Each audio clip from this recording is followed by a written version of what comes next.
10 pesos te. Oh.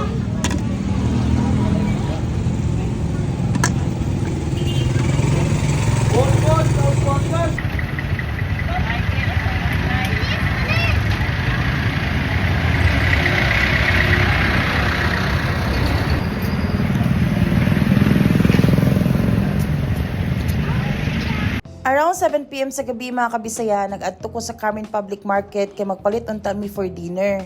Og sa dihang nalabyan ako silang ate nga namaligya og dragon fruit juice. Og kay nakulangan ko sa tag 10 pesos mga kabisaya, nagdugang nasad ko sa tag 30 pesos nga dragon fruit juice. Og instead nga nag-take out ko kay aheron ta nako siya imnon sa balay after manihapon mga kabisaya.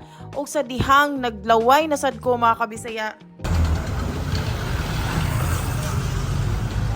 Nakachada sa 30 pesos ko daw, babe.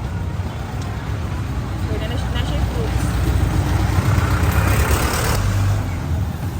Na siya yung slice ng fruits ko.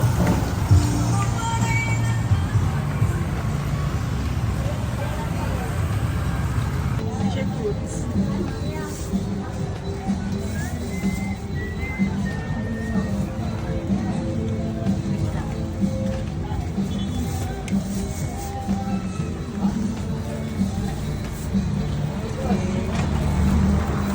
Okay, gilamian gid kay ko mga kabisaya, nag-take out na sukog another 3 katag 30 pesos para sa akong mga anak. Kung gusto niyo mo palit sa dragon fruit juice mga kabisaya, makita lang ninyo silang ate diri sa may highway sa Carmen Public Market na nasa may Ororama nga side.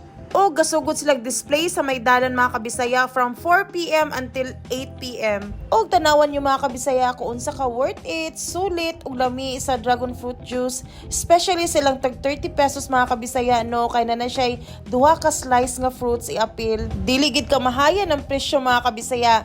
Kung medyo gipit-gipit na tay tag 10 pesos which is lami gyapon kayo pero wala lang siya fruit. O kung parehas mo nako nga paborito gid kayo ang dragon fruit juice mga kabisaya, pwes kulangan na gid kay mo ng 10 pesos kay ako grabe jud kay ko nakulangan. Og kung medyo luwag-luwag atong budget, why not katong tag 30 pesos atong paliton mga kabisaya kay believe me, grabe gid siya ka worth it mga kabisaya. Tapos ang fruits niya dagko pa gid kay slice. And so, itry na ninyo ni diri mga kabisaya, makita lang ninyo lang ate no sa may daplin ragid sa dalan. Kay aside sa barato, very refreshing og very healthy pa gyud sa tuwang tanan. So, ikan sa duha, nagdugas tulo. Take out. Pwede mo dili ka kuante, ka display sa dragon fruit. Basta ting season. Okay. Unsa oras tam gikan? 4 o'clock sa hapon. Taman.